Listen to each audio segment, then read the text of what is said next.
Good evening, everybody. How are you? Is everybody having fun? So, Stacy and I are always humbled um, when we have an event. We do a fundraiser. Just the incredible outpouring of support for what we do at Erin's Hope.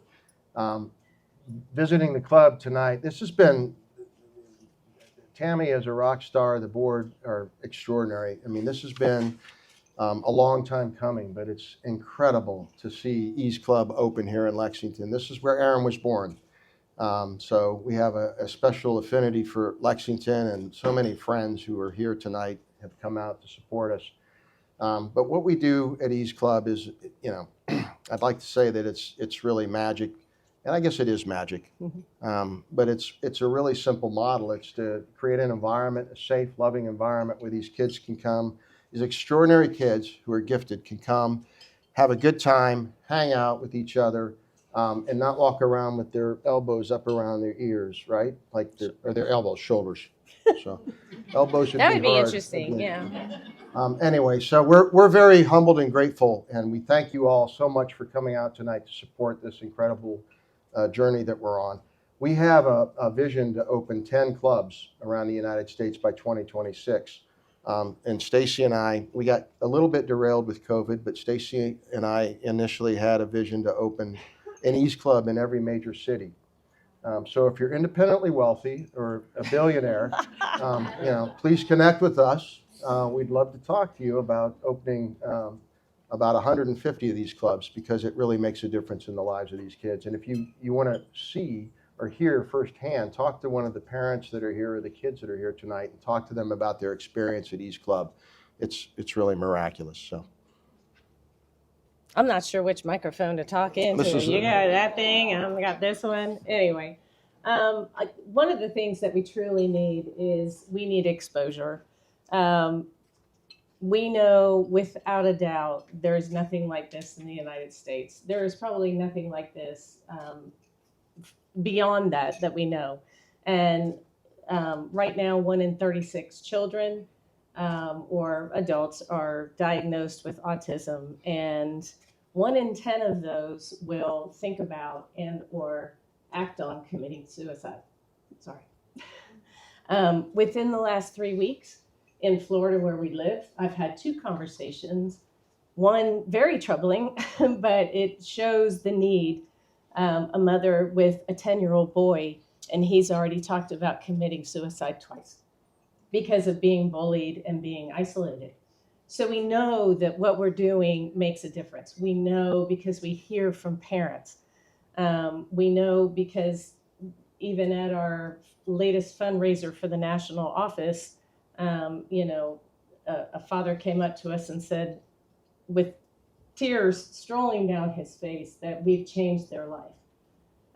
So it is without a doubt something that we need to do and we need to expand. So we appreciate everyone who's come out tonight. And if you can just get the word out, share it, tell people, it would help us immensely. I want to reiterate what Darren said. Tammy over here is our rock star. She has put in so much work in the last few years, along with the board. And everybody stood up before. And there are people here who were on the board before and who helped a lot, and we appreciated that as well. Also, Nicole Burrows was supposed to be here. She's the executive director, and unfortunately her son got sick. So she couldn't come, but she wanted to express her gratitude and that she's so excited for this to be open. And we just want to have a good time. And we appreciate everybody for coming out. What you're here for means so much. So thank you very, very much. Sorry, bear with me. As you can tell, I'm shy if you saw me on the dance floor.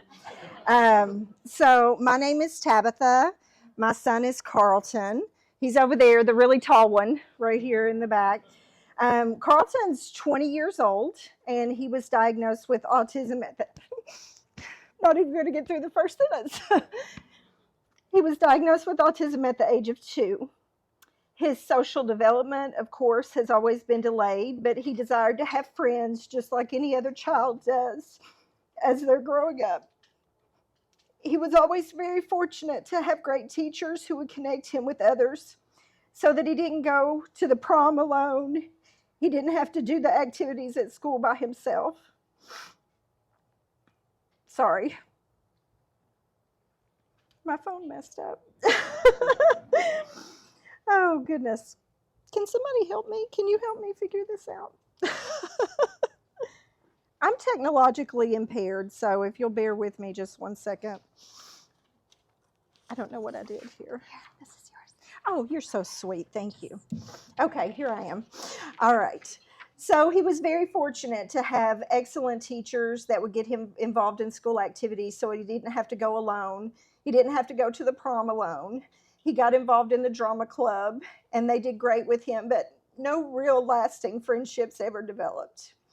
When he went to college, he met people and had occasionally, when I reminded him, to text somebody to see how they're doing, but again, no real friendships developed.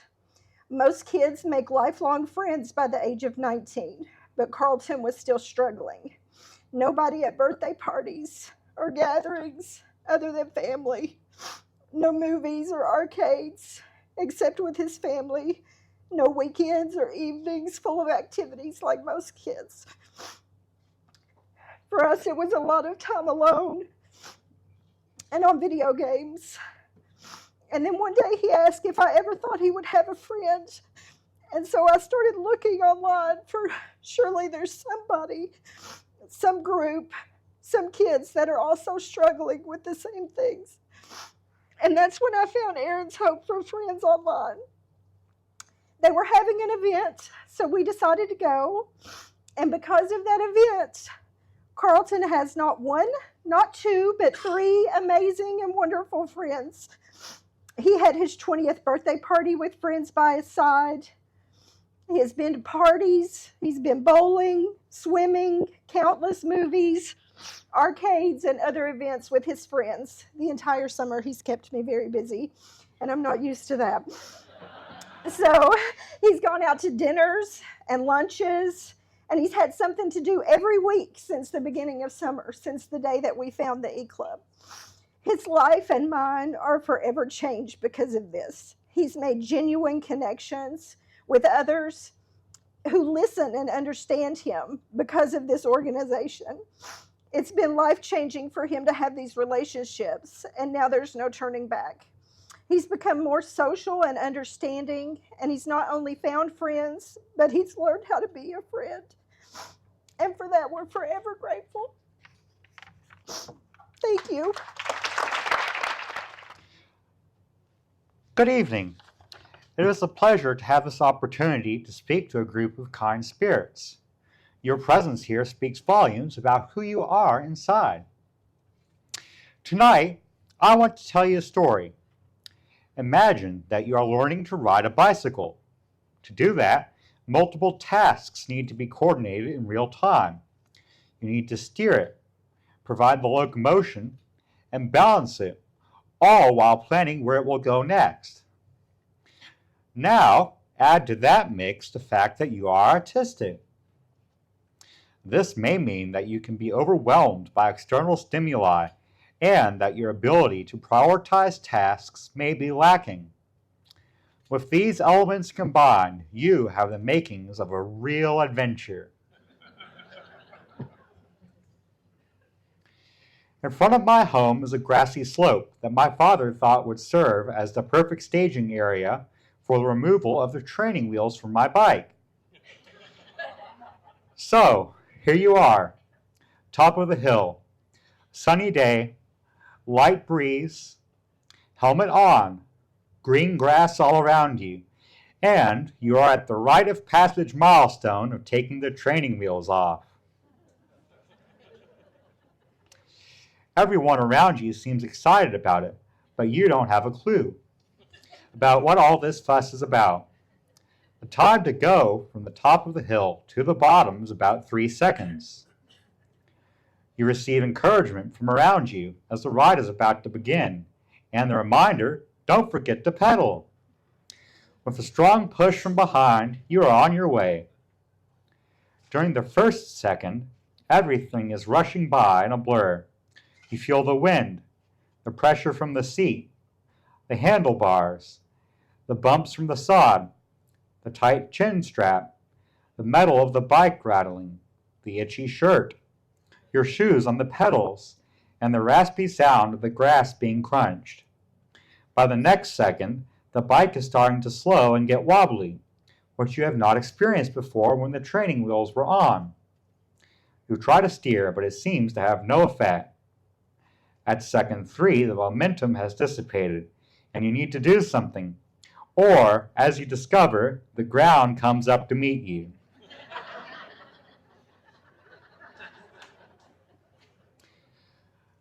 The fall seems to take forever, and the impact forces the air out of your lungs as you hear yourself utter a muted humph. With your face in the grass, you can smell the musky earth as you try to figure out what just happened. You hear above and behind you the call, "Are you all right?" Since no one seems overly concerned, you get up and make your way back up the hill. As ride 2 commences, you hear behind you, "Pedal, pedal, pedal." So you look down at your feet to see the pedals, and that tilting of the head down proves to be a tactical error, as the steering is forgotten. And, with a well-placed bump, the wheel turns sideways, and you are launched from the bike to the outside of the turn. As you fly through the air, you put your hands out in front of you and impact the ground with the heels of your hands first. Things are happening so fast that you cannot support your body, and your face impacts the ground. You don't get up as fast this time, and you're not sure just how important it is to learn to ride like this anyway, because the training wheels work just fine. By ride 8, you start to get rattled by the whole experience, and by ride 9, you simply tense up through the whole thing and accept the inevitable, that you have been chosen by fate to be a crash test dummy. Now, imagine trying to do something more complex, like building a friendship, moving through social circles, or developing a meaningful relationship. How many chances or rides do you get in those situations? If a stranger at your table tonight makes an inept remark, how many chances will you give them to be a friend? 1? 2? What if, even before they said anything, they exhibited a quirk like hand flapping or the avoidance of eye contact? Would you look for another table? Think about a time when you were rejected by people that you wanted to be friends with, or a group that you wanted to join. Do you feel that tight, tense knot tightening in your stomach? Does it make you feel sad and alone? Does it make you have negative thoughts about yourself, erode your confidence, and drain your energy? It does for me. Now, imagine feeling that way every day, unless you hide who you are underneath the mask of what you think everyone expects you to be, and recite scripts that you have created to hide what you want to think and talk about. It can be lonely, overwhelming, and tiring. So, what does being here tonight have to do with learning to ride a bicycle? Well, after the 9th ride, my father had mercy on me and realized that he needed to figure out what factor in this process was being missed and how to help me get over this stumbling block. He researched how other fathers overcame this issue. That research pointed to the practice of balance being made a priority in my quest to ride without training wheels. The solution was to remove the pedals and have me propel the bike with my feet, which reduced the cognitive load and helped me discover the importance of balance. After a couple of weeks of this practice, the pedals were reattached, and another attempt on a flat sidewalk was made. While wobbly at first, I figured it out, and knowing that I could stick my feet out to catch myself, Soon I was pedaling faster than my parents could even dream of running, and rode out of sight. At that moment, I imagine that they thought, uh-oh. The club that we are here to celebrate tonight is an idea that grew out of a tragedy. That idea was nurtured by the compassionate hearts of the Horst family and everyone in this room. Darren and Stacy Horst realized that in the autistic ride of life, the key factor to success is friendship. Friendship is difficult to find without the right environment, and is the pivotal balance point in continuing that ride. The Horst family chose to share this information to prevent others from experiencing a similar tragedy. This audience, each and every one of you, chose to rise above indifference and help create that environment. The gift of Ease Club that you helped create has created gifts of its own, like the joy of finding like-minded people, experiencing acceptance, and of course, having fun. Thank you all for giving us Ease Club. Thank you.